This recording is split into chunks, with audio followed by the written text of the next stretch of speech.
अगर आप इस चैनल पे नए आए हैं तो इस चैनल को सब्सक्राइब करके बेल आइकन की घंटी को दबा लीजिए। आज की इस छोटी सी वीडियो में आप लोग के खोपड़ी में डालने वाले हैं समास। तो आप अपना खोपड़ी खोल करके इस वीडियो को देखिए। मैं विश्वास के साथ कह सकता हूं कि एग्जाम हॉल में जो भी समास से क्वेश्चंस पूछे जाएंगे आप चुटकी बजाते ही सोल्व करके आएंगे। तो जानिए समास होता क्या है। देखिए, समास का मतलब होता है संक्षिप्त करना, यानी क्या करना, छोटा करना। समास का मतलब होता है कि बस क्या किया जाएगा कि बहुत सारा जब शब्द होगा ना तो उसको जोड़ करके छोटा कर दिया जाएगा। जैसे देखिए, राजा का पुत्र, एक है शब्द राजा, दूसरा है का और तीसरा है पुत्र। इस तीनों को जोड़ेंगे तो हो जाएगा राजपुत्र। ये जो राजपुत्र आया है ना तो यही है आपका समास। यानी समास में क्या होता है तो शब्दों को जोड़ा जाता है। और समास का विलोम शब्द क्या होता है, व्यास।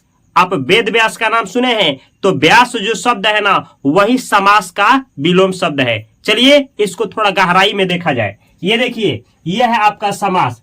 समास का मतलब होता है दो या दो से अधिक सार्थक शब्दों के मेल से बने शब्दों को समास कहते हैं। ऐसे जानिए, दो हो चाहे दो से अधिक शब्द हो, उसको जोड़ने पर जो सार्थक शब्द बनेगा ना वही कहलाता है समास। जैसे उदाहरण देखिए ना, ये देखिए, राजा का पुत्र, इसमें तीन शब्द है, राजा का पुत्र। इस तीनों को जोड़िएगा तो हो जाएगा राजपुत्र। और यही जो राजपुत्र है ना यही है आपका समास।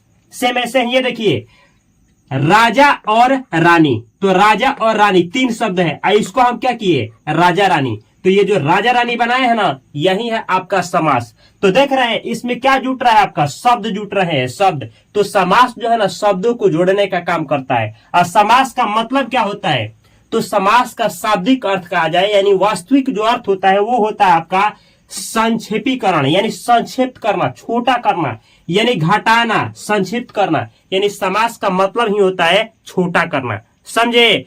अब देखिए, देखा जाए कि समास के कितने भेद होते हैं। तो समास का 6 भेद होते हैं। कितना, 6 भेद होते हैं। एग्जाम में पूछा जाता है समास के भेद होते हैं, तो याद रखिएगा 6 भेद होते हैं। अब कैसे याद रहेगा, तो ये कितना उंगली है, 5, इसमें एक और जोड़ दीजिए तो हो गया 6। ये 6 को देख करके याद आना चाहिए समास। समास के 6 भेद होते हैं। पहला ये देखिए, आगे पीछे कर सकते हैं, यहाँ पे लिखा गया है समास के 6 भेद होते हैं। अव्ययी भाव समास। कौन सा समास, अव्ययी भाव समास। दूसरा तत्पुरुष समास, आप लिस्ट में ऊपर नीचे कर सकते हैं, इसमें कोई डाउट नहीं है। तीसरा कर्मधारय समास, कर्मधारय समास।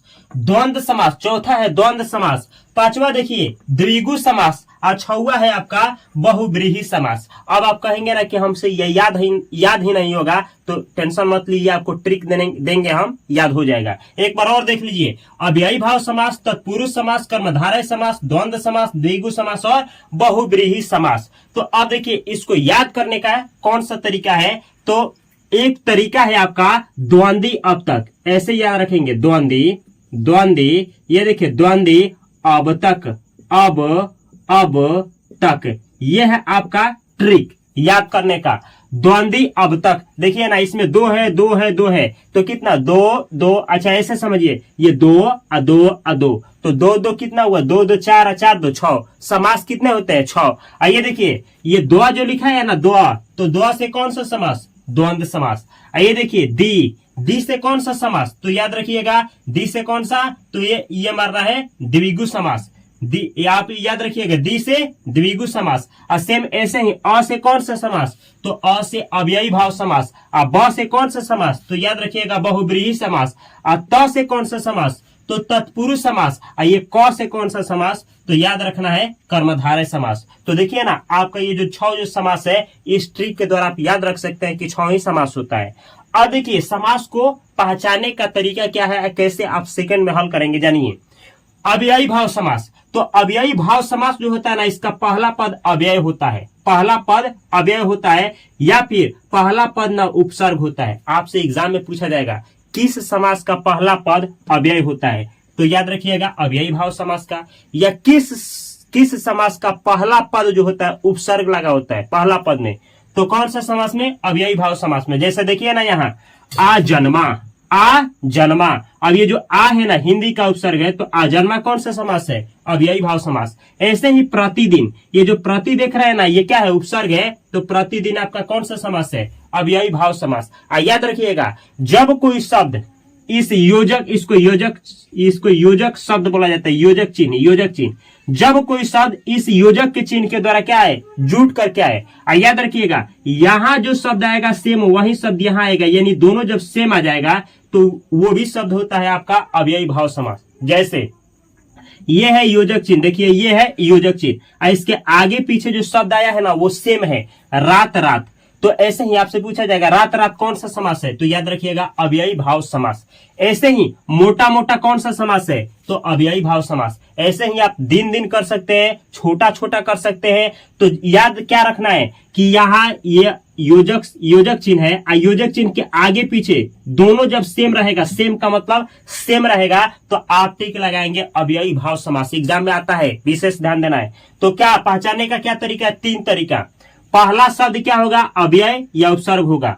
पहला शब्द अव्यय होगा, पहला तरीका या उपसर्ग होगा, या फिर ये योजक चिन्ह तो होगा, आगे पीछे एक ही शब्द रहेगा, तो आप टिक लगाएंगे अव्ययी भाव समास। आपसे हम पूछ रहे हैं, ये बतलाइए कलम कलम कौन सा समास है, या फिर नटखट नटखट कौन सा समास है? कमेंट बॉक्स में कमेंट करें। ये देखिए अगला तत्पुरुष समास, इसमें होता है दूसरा पद प्रधान। एग्जाम में पूछा जाता है किस समास का दूसरा पद प्रधान होता है? तत्पुरुष समास। जैसे देखिए राजसभा, राजा का सभा, तो इसमें जो सभा शब्द है ना, सभा, इसकी प्रधानता है, ये तत्पुरुष समास है। डिटेल में पढ़ेंगे, टेंशन नहीं लेना है। अगला देखिए कर्मधारय समास। ये देखिए पहला पद क्या होता है? विशेषण, और दूसरा पद क्या होता है? विशेष्य। आपसे पूछा जाएगा कि किस समास का पहला पद विशेषण होता है? तो कर्मधारय का। किस पूछा जाएगा किस समास का दूसरा पद या उत्तर पद, यानी बाद वाला जो पद होता है उसे उत्तर पद, किस समास का दूसरा पद या उत्तर पद क्या होता है? विशेष्य होता है। तो याद रखिएगा कर्मधारय समास का। जैसे काली मिर्च, तो इसको तोड़िएगा ना, तो काली है जो मिर्च, तो काली क्या है? काला क्या है? विशेषण है। मिर्च क्या है? इसी की विशेषता बतलाया जा रहा है, तो ये आपका विशेष्य है। तो काली मिर्च कौन सा समास है? कर्मधारय समास है। डिटेल में पढ़ना है, टेंशन नहीं लेना। अगला देखिए द्वंद्व समास। द्वंद्व समास, तो इसमें दोनों पद प्रधान होता है। आपसे पूछा जाएगा किस समास में दोनों पद की प्रधानता होती है? तो याद रखिएगा द्वंद्व समास की। ये देखिए द्वंद्व समास।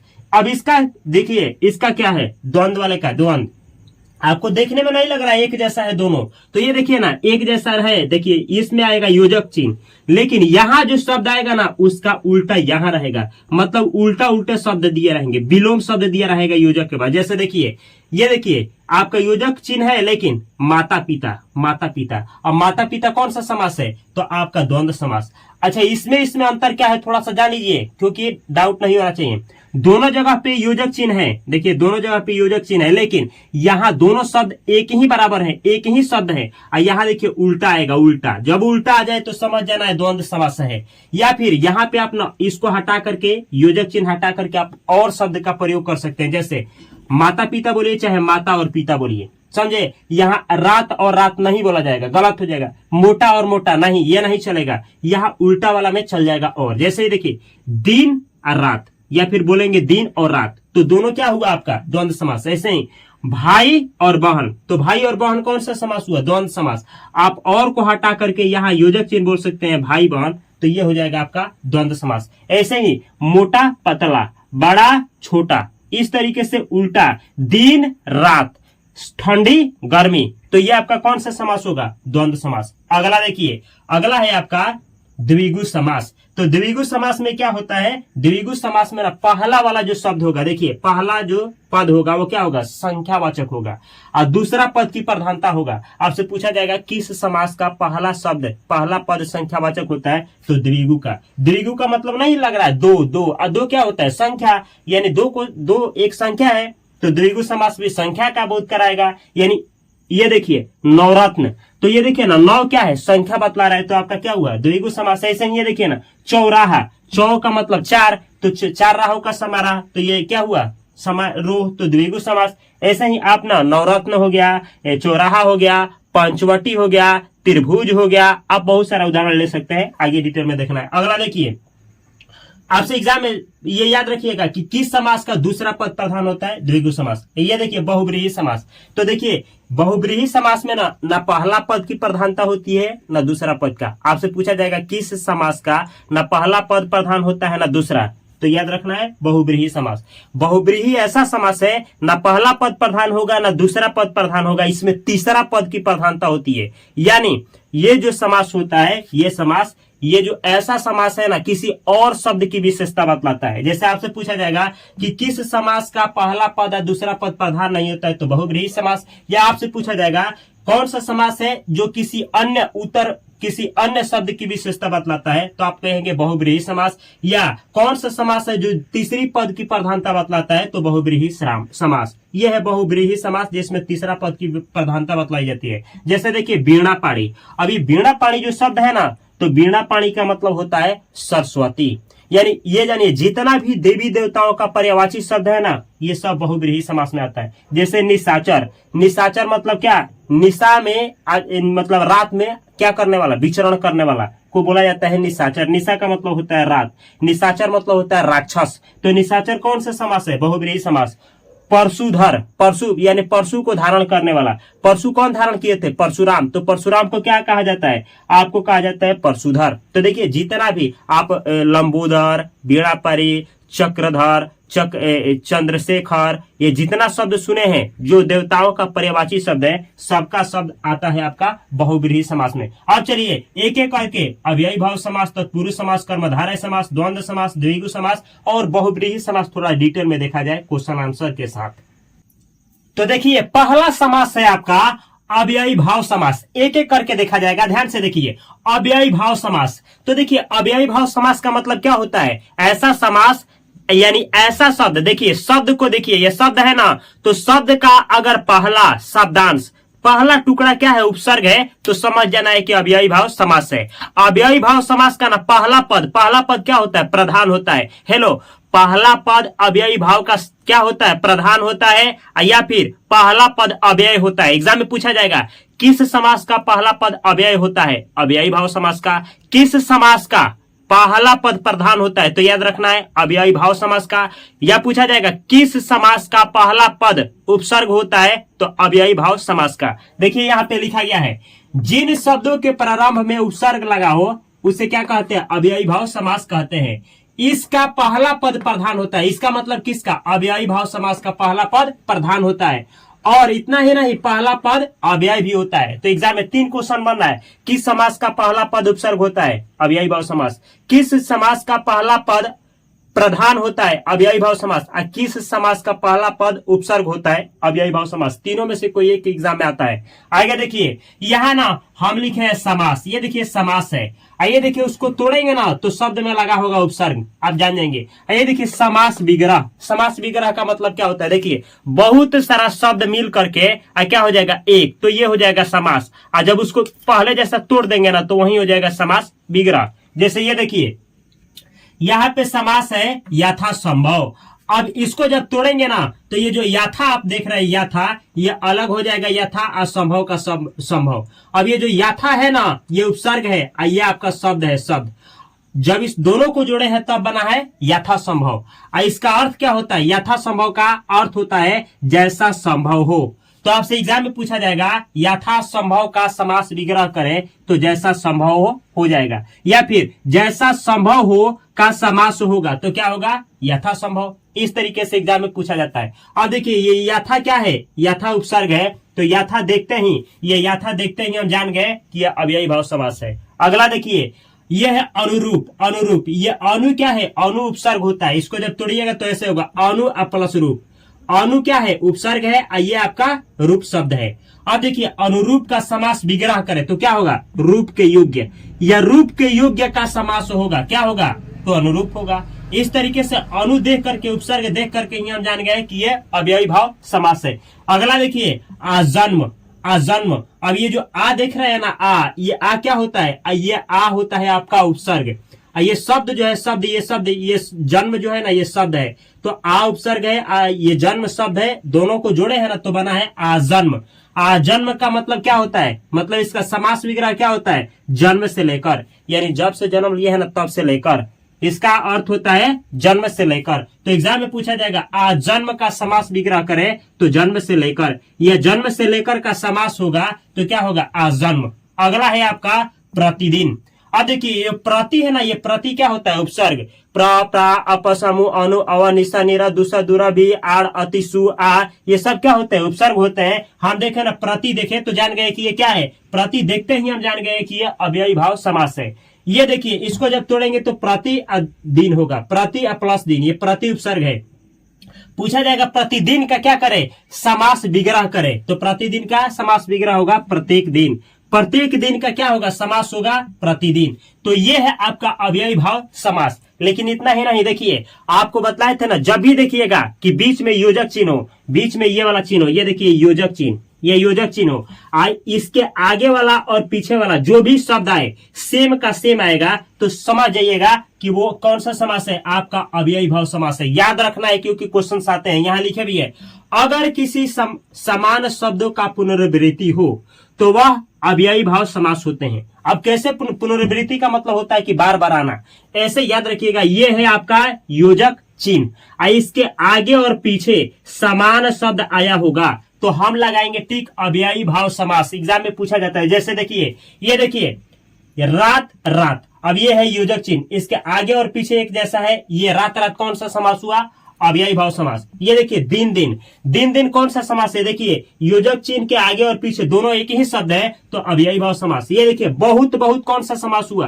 तो ये है योजक चिन्ह, इसके आगे पीछे एक ही शब्द है, मारेंगे अव्ययी भाव समास। ये देखिए काला काला, काला काला कौन सा समास हुआ, तो ऐसे ही लाल लाल, हरा हरा, पीला पीला, नीला नीला, छोटा छोटा, बड़ा बड़ा, मोटा मोटा, कुछ भी हो सकता है, यानी कोई भी विशेषण हो सकता है। तो ये देखिए ये है योजक चिन्ह, इसके आगे पीछे एक जैसा है ना, अव्ययी भाव समास है। ऐसे ही देखिए भाई भाई, भाई भाई, तो ये एक ही शब्द है, योजक चिन्ह से जुड़ा है, आपका हुआ अव्ययी भाव समास। बहन बहन कौन सा समास हुआ, अव्ययी भाव समास। तो देखिए पहचानने का क्या तरीका है, एक बार धांसू तरीका ये है कि जब भी देखेंगे बीच में योजक चिन्ह आगे पीछे एक शब्द दिखाई देगा अव्ययी भाव समास, या शब्द का पहला पहला क्या होगा, पहला शब्दांश यानी पहला जो होगा वो प्रत्यय लगा होगा, शब्द में पहले ही प्रत्यय लगा होगा, हम जान जाएंगे कि वो कौन सा समास है, अव्ययी भाव समास है। अब चलिए देखा जाए अगला समास। तो ये देखिए आपका है तत्पुरुष समास। देखिए तत्पुरुष समास सबसे आसान होता है, ऐसा समास जिसको विग्रह करने पर कारक चिन्ह क्या हो, छुपा हो या लोप हो उसका, तो समझ जाएंगे, यानी कारक चिन्ह आया हो या लोप हो तो हम समझ जाएंगे तत्पुरुष समास है। यानी कोई भी समास रहेगा ना तो उसको क्या करिएगा, विग्रह करिएगा, और विग्रह करने पर अगर उसमें कारक आ गया या आने की संभावना है, समझ जाएंगे तत्पुरुष समास है। याद रखिएगा तत्पुरुष समास का दूसरा पद प्रधान होता है। एग्जाम में पूछा जाता है किस समास का दूसरा पद प्रधान होता है, तत्पुरुष समास। देखिए यहाँ पे लिखा भी गया है, वह समास जिसे विग्रह करने पर क्या है, कारक चिन्ह आए या लोप हो, उसे कहते हैं तत्पुरुष समास। आइए देखिए इसमें दूसरा पद प्रधान होता है, किसमें, तत्पुरुष समास में। एग्जाम में पूछा जाएगा दूसरा पद प्रधान होता है, आपको दिया रहेगा 4-5 समास, तो याद रखिएगा टिक लगाएंगे तत्पुरुष समास। जैसे देखिए ना यहाँ पे दिया गया है जनप्रिय, अब ये जनप्रिय समास है। आइए देखिए इसको यहाँ पे क्या किया गया है, विग्रह किया गया है, तो हुआ है आपका जनप्रिय का विग्रह करने पे आया है जन को प्रिय, जन को प्रिय। यह आपका कौन सा समास है, यह है कर्म तत्पुरुष समास। अच्छा ये देखिए तत्पुरुष समास के भी भेद होते हैं, 6 भेद होते हैं, तो ये जानिए, इतना ही बस जानिए। जनप्रिय, जनप्रिय को तोड़ेंगे तो क्या होगा, जन को प्रिय। ऐसे ही युद्ध भूमि, युद्ध भूमि को विग्रह करने पे आएगा युद्ध के लिए भूमि। ऐसे ही ऋण मुक्त, ऋण मुक्त को जब विग्रह करेंगे तो ऋण से मुक्त, केवल देखिए समझा देंगे हम, ऋण मुक्त को विग्रह करने पे आएगा ऋण से मुक्त। ये देखिए राज्यसभा, राज्यसभा को जब विग्रह करेंगे ना तो होगा राजा का सभा। अगला है आत्मनिर्भर, आत्मनिर्भर को जब विग्रह करेंगे ना तो होगा स्वयं पर निर्भर, यानी खुद पर, आत्म पर निर्भर। तो ये है आपका ना तत्पुरुष समास। अब आप याद नहीं करना है, ये तरीका है जानने का। देखिए सबसे पहले ये जो तत्पुरुष समास है ना, इसके 6 भेद होते हैं। कितने भेद होते हैं, 6 भेद। जैसे कारक आप पढ़े होंगे ना तो 8 भेद होता है कारक का। कर्ता ने कर्म को करण से संप्रदान के लिए प्रदान से जुदाई, संबंध काके की अधिकरण में पेपर संबोधन है, अरे हो जी, ये सब होता है ना आपका कारक 8 भेद होता है। याद नहीं है तो कोई बात नहीं। ये देखिए ऐसे ही कारक के जो 8 भेद होते हैं ना, तो पहला वाला कर्ता ने और लास्ट वाला संबोधन है, ऊपर वाला और नीचे वाला हटा दीजिए। अब बाकी का जो है ना आपका 6 बच गया, तो उस 6 में ना तत्पुरुष समास जोड़ दीजिए, आपका हो जाता है तत्पुरुष समास के 6 भेद। ये देखिए तत्पुरुष समास के 6 भेद कैसे, देखिए सुनिए। जैसे कर्ता ने हटा दीजिए, अब कर्म बचा है ना, तो कर्म में लगा दीजिए तत्पुरुष समास। ऐसे ही करण होता है करण कारक, तो करण में लगा दीजिए तत्पुरुष समास। ऐसे ही अगला होता है संप्रदान, तो संप्रदान तत्पुरुष समास कर दीजिएगा। आपादान होता है तो आपादान तत्पुरुष समास कर दीजिएगा। ऐसे ही संबंध कारक होता है तो संबंध तत्पुरुष समास कर दीजिएगा। अधिकरण कारक होता है तो अधिकरण तत्पुरुष समास कर दीजिएगा। और संबोधन वाला और कर्ता वाला, बस ये 2 हटा दीजिएगा, 6 समास आपका तत्पुरुष समास का भेद हो जाएगा। अब पहचाने का तरीका देखिए, यहां से भी क्वेश्चन आता है, कैसे पहचानेंगे कि कर्म तत्पुरुष है, तो कारक का ही चिन्ह इसमें भी रहता है। देखिए जैसे कर्ता ने कर्म का देखिए कर्ता ने कर्म को, तो कर्म को पहचान होता है ना, सेम ऐसे ही कर्म तत्पुरुष समास का पहचान क्या होगा, को। ऐसे ही करण तत्पुरुष समास का पहचान क्या होगा, से या द्वारा, यानी किसी चीज के द्वारा। ऐसे ही संप्रदान तत्पुरुष समास का पहचान क्या होगा, के लिए।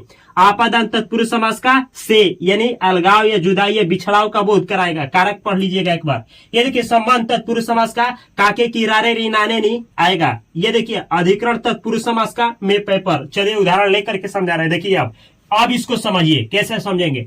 जन प्रिय, अब इसको विग्रह किया ना तो आगे आपका जन को प्रिय। अब ये देख रहे हैं ये को जो है, तो ये देखिए इसमें से किसमें आया है को, तो ये देख रहे हैं को, ये है को, तो ये जो को आ गया ना, तो देखिए इस वाले में जन प्रिय को जब हम विग्रह करें ना तो को आ गया, तो ये सब कारक है, कारक। ये कारक आ गया ना, तो यही हुआ आपका तत्पुरुष समास। और तत्पुरुष में कौन सा चिन्ह आया, को है, को कारक आया है, तो ये है कर्म। ये किसका उदाहरण है, कर्म तत्पुरुष का उदाहरण है। सेम ऐसे ही युद्ध भूमि, इसको विग्रह करेंगे तो आएगा युद्ध के लिए भूमि। अब देखिए के लिए जो है ना, ये आपका कारक चिन्ह आया है, देखिए इसमें के लिए ये, तो ये किसका है, तो यह है संप्रदान तत्पुरुष का। तो ये जो उदाहरण है ना, संप्रदान तत्पुरुष का ही उदाहरण है। अगला देखिए ऋण मुक्त, इसको विग्रह करिए, ऋण से मुक्त, से आ गया है। अब ये से किस में होता है, इसमें भी, तो ये देखिए इसमें अलगाव जुदाई वाला, ऋण से मतलब कर्जा से मुक्त हो रहे हैं, तो इसका बोध करा रहा है ये किसका पहचान है, आपादान तत्पुरुष। तो ये देखिए ऋण से मुक्त, आपादान तत्पुरुष। ऐसे ही धनहीन, यानी धन से हीन, शब्दहीन, शब्द से हीन, आपका हो जाएगा, क्या हो जाएगा, आपका हो जाएगा आपादान तत्पुरुष। अगर देखिए राज्यसभा, इसको तोड़िएगा तो राजा का सभा। ये देखिए संबंध आया है इसमें, और इसमें संबंध का बतला रहा है, कहाँ है, काके किरारे रिनाने नहीं, ये है। तो ये देखिए ये जो उदाहरण है ना, राज्यसभा तो राजा का सभा, ये है संबंध तत्पुरुष। ये काके की देख करके आप जान सकते हैं। आत्मनिर्भर, ये देखिए स्वयं पर निर्भर, यानी खुद पर निर्भर। ये देखिए पर आया है, कहाँ है ये, तो देखिए यहाँ पर है अधिकरण। तो ये वाला जो उदाहरण है ना, ये किसका उदाहरण है, अधिकरण तत्पुरुष का। तो देखिए हम आपको क्या क्या बतलाए। पहला चीज तत्पुरुष समास का पहचान है ना, कि जो भी समास दिया रहेगा उसको विग्रह करेंगे तो कारक आएगा तो हम जान जाएंगे कि क्या हुआ है, वो तत्पुरुष समास है। जब कारक आ जाए तो इसमें से देखेंगे, अगर को आया है तो ये हो जाएगा कर्म तत्पुरुष। से द्वारा के संबंध में आया है कोई तो कर्ण तत्पुरुष। ये देखिए के लिए के संबंध में है तो संप्रदान हो जाएगा। से जुदाई का बोध कराएगा, आपादान हो जाएगा। काके की नाने नहीं आ जाएगा, संबंध बतलाएगा तो संबंध तत्पुरुष। में पर ऐसा आएगा तो अधिकरण तत्पुरुष, यानी तत्पुरुष के भी 6 भेद हो जाएंगे। तो चलिए अब देखा जाए अगला आपका समास कौन सा है। तो ये है आपका कर्मधारय समास। कर्मधारय समास होता क्या है, तो देखिए ऐसा समास जिसका जो शब्द है ना, तो शब्द का पहला पद दूसरे पद का क्या करेगा, विशेषता बतलाएगा। अरे नहीं समझे तो देखिए एक शब्द रहेगा और शब्द का ये जो पहला पद रहेगा ना, ये विशेषण होगा और दूसरा जो पद होगा वो विशेष्य होगा। या फिर नहीं समझे तो सबसे आसान तरीका है, अरे विशेषता बतलाने वाले शब्द को ही क्या कहते हैं, कर्मधारय समास। अच्छा, कर्म करिएगा तो महान बनिएगा, और महान बनिएगा तो लोग आपका ना विशेषता बतलाएंगे, यही होता है कर्मधारय समास। जैसे देखिए यहाँ पे लिखा गया है कर्मधारय समास, जिस शब्द में एक पद यानी एक रहेगा आपका शब्द में, तो जिस शब्द में एक पद दूसरे पद की क्या करे, विशेषता बताए, उसे कहते हैं कर्मधारय समास। इसमें याद रखिएगा पहला जो पद होता है विशेषण होता है और दूसरा पद विशेष्य होता है। या फिर ऐसे सबसे आसान तरीका, विशेषता बतलाने वाले शब्द को कर्मधारय समास कहते हैं। उदाहरण देखिए सामने है, ये देखिए काली मिर्च। अब ये जो काली मिर्च है ना, इसको तोड़िए, तो तोड़ेंगे तो काली है जो मिर्च। अब देखिए काली है, ये जो काला काला काला क्या है, काला लाल पीला नीला विशेषण होता है। ये जो काली है ना, ये जो काली, अच्छा काली कौन है, मिर्च है। तो मिर्च का विशेषता क्या है, ये जो मिर्चा है इसका विशेषता क्या है, काला। तो काला हुआ विशेषण। अब विशेषण जिसकी विशेषता बतलाता है उसे विशेष्य कहते हैं। काला कौन है, मिर्च, तो ये है विशेष्य। तो देखिए पहला पद क्या है, विशेषण, और दूसरा पद क्या है, विशेष्य। ये कौन सा समास है, कर्मधारय समास। तो कर्मधारय समास में पहला जो पद होता है वो आपका क्या होता है, विशेषण, और दूसरा जो पद होता है विशेष्य होता है। एक और उदाहरण, नील कमल, नील कमल। अब इसको तोड़िएगा तो नीला है जो कमल, नीला है जो कमल। देखिए विशेषता बतलाया गया है, विशेषता बतलाया जाता है कर्मधारय समास में, नीला है जो कमल। अच्छा कौन है नीला, नीला कौन है, कमल। तो कमल की विशेषता बतलाया गया है। अब विशेषता क्या बतलाया गया है कि ये नीला है, तो नीला विशेषता बतलाया गया है, तो ये नीला विशेषण हुआ। इसका विशेषता बतलाया गया कमल का, तो ये विशेष्य हुआ। ऐसे ही ये देखिए पीतांबर, पीतांबर को जब विग्रह करिएगा तो पीत का मतलब होता है पीला, तो आप बोलेंगे पीला है जो अंबर या पीत है जो अंबर। अब देखिए पीला आपका क्या है, विशेषण, अंबर आपका क्या है, विशेष्य, और पीतांबर आपका कौन सा समास हुआ, कर्मधारय समास। सेम ऐसे ही नील गगन, नील गगन इसको विग्रह करिए, नीला है जो गगन, नील गगन को विग्रह करने पे होता है नीला है जो गगन। अब देखिए नीला क्या है, विशेषण है, गगन क्या है, विशेष्य है।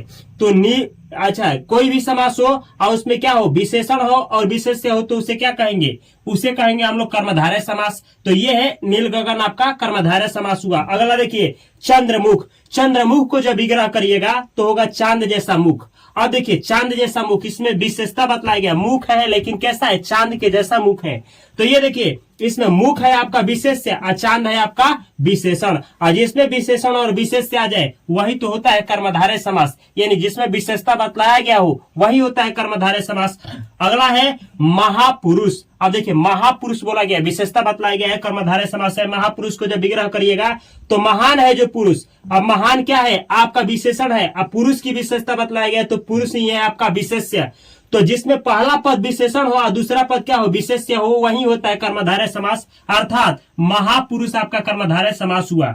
महावीर, महान है जो वीर, यह है विशेषण, यह है विशेष्य, जिसमें विशेषण विशेष्य आ जाए वही होता है कर्मधारय समास, यानी महावीर आपका कर्मधारय समास हुआ। महात्मा, महान है जो आत्मा, आत्मा आपका यहाँ विशेष्य हुआ, यह है विशेषण, जिसमें विशेषण और विशेष्य आ जाए, यानी जिसमें विशेषता बतलाया जाए, महान है आत्मा, देखिए महान है जो आत्मा, महात्मा, तो यह आपका कर्मधारय समास। ये देखिए नील गाय, विशेषता बतलाया गया है कि गाय तो है लेकिन कैसे, नील के जैसा है, मतलब नील है, नील के जैसा कौन है, गाय है, तो ये विशेषता बतलाया गया है, गाय है आपका विशेष्य, ये है आपका विशेषण, तो ये हुआ आपका कर्मधारय समास। चलिए देखा जाए अगला समास कौन सा है। तो आपका चौथा है द्वंद्व समास। देखिए समास में जो सबसे झकास समास, सबसे आसान समास होता है वो होता है आपका द्वंद्व समास। देखिए ना द से मिला है, यानी ऐसे याद रखिएगा, इसका पहचान है द का मतलब क्या, ऐसे समझिए द, ये है आपका द, यानी एक जैसा रहेगा। हेलो, एक जैसा नहीं। आइए देखिए थोड़ा इसको जब तोड़ेंगे ना तो इसमें देखिए ऐसे आ जाएगा, और ये तो आप देखिए ना इससे क्या मिल रहा है कि इससे मिल रहा है ना कि ऐसा तो रहेगा लेकिन एक जैसा नहीं रहेगा, यानी कहने का मतलब है ना ये दोनों क्या होगा, एक दूसरे का उल्टा होगा, उल्टा उल्टा, समझ गए। बीच में आएगा योजक चिन्ह, बीच में आएगा योजक चिन्ह, यहाँ वाला अगर एक से है तो यहाँ वाला वाई है, एबीसीडी नहीं बस समझा रहे हैं कि ये ना उल्टा होगा, उल्टा, यानी इसका विपरीत अर्थ देने वाला यहाँ, या इसका विपरीत अर्थ देने वाला यहाँ शब्द होगा, या फिर आप कह सकते हैं जोड़ी होगा, भाई बहन माता पिता ऐसे शब्द होगा, तो आप कहेंगे द्वंद्व समास। या द्वंद्व समास का पहला पद और दूसरा पद दोनों प्रधान होता है, याद रखिएगा किस समास का दोनों पद प्रधान होता है, द्वंद्व समास। और किस कौन सा समास है ना जिसमें योजक चिन्ह जो हो और उसके आगे पीछे वाला शब्द विलोम शब्द हो तो द्वंद्व समास। जैसे देखिए यहाँ पे लिखा गया है, वह समास जिसमें पहला और दूसरा पद दोनों की प्रधानता हो उसे द्वंद्व समास कहते हैं। एग्जाम में पूछा जाता है किस समास में दोनों पद की प्रधानता होती है, याद रखिएगा द्वंद्व समास। या फिर ये देखिए ट्रिक क्या है पहचानने का, जोड़ी का बोध होगा, किसका बोध होगा, जोड़ी का। या फिर विलोम शब्द हो तथा बीच में योजक चिन्ह, ये देखिए आपका विलोम शब्द होगा लेकिन बीच में आपका योजक चिन्ह होगा तो हम कहेंगे ना कि यही है आपका द्वंद्व समास। याद रखिए इस योजक चिन्ह को हटा करके आप x का x और y का y ऐसे तो पढ़ सकते हैं और आप यहाँ पे और भी लगा सकते हैं। जैसे उदाहरण लेंगे क्लियर होगा। अगर ये नियम का पालन हो रहा है तो वही है आपका द्वंद्व समास। जैसे ये देखिए भाई बहन, अब देखिए यहाँ भाई बहन जो देख रहे हैं ये देखिए जोड़ा है, जोड़ा का बोध हुआ है भाई बहन। तो ये ना ऐसे भी बोल सकते हैं, योजक चिन्ह हटाइए भाई और बहन, भाई और बहन, तो ये कौन सा समास हुआ? द्वंद्व समास। ये देखिए लड़का लड़की, ये दोनों एक दूसरे का उल्टा है, जोड़ा भी कह सकते हैं, लड़का लड़की। तो ये देखिए बीच में आया है आपका योजक चिन्ह, इसको हटा करके आप और लगा सकते हैं। तो ये देखिए लड़का और लड़की, तो आपका लड़का लड़की पूछा जाए चाहे लड़का और लड़की पूछा जाए, आप कहेंगे द्वंद्व समास है। ये है आपका समास, ये है उसका विग्रह। ये देखिए माता पिता, माता पिता आपका द्वंद्व समास है। आप इसको ऐसे भी कर सकते हैं माता और पिता, यही आपका द्वंद्व समास। ये आग पानी या आग और पानी, ये आपका कौन सा समास हुआ? आपका हुआ द्वंद्व समास। भला बुरा, भला बुरा, देखिए एक दूसरे का ये क्या है? विलोम शब्द है, भला और बुरा। ऐसे ही अपना पराया, एक दूसरे का विलोम शब्द है, अपना का पराया होता है, अपना पराया, तो अपना और पराया यह है आपका क्या चीज? द्वंद्व समास। आगे पीछे या आगे और पीछे कौन सा समास है? द्वंद्व समास। ऐसे ही धर्म अधर्म, धर्म अधर्म, बीच में योजक चिन्ह है, धर्म अधर्म, योजक चिन्ह हटा करके और लगाइए धर्म और अधर्म, तो धर्म अधर्म या धर्म और अधर्म कौन सा समास है? द्वंद्व समास। ऐसे ही हानि अहानि, तो कौन सा समास है?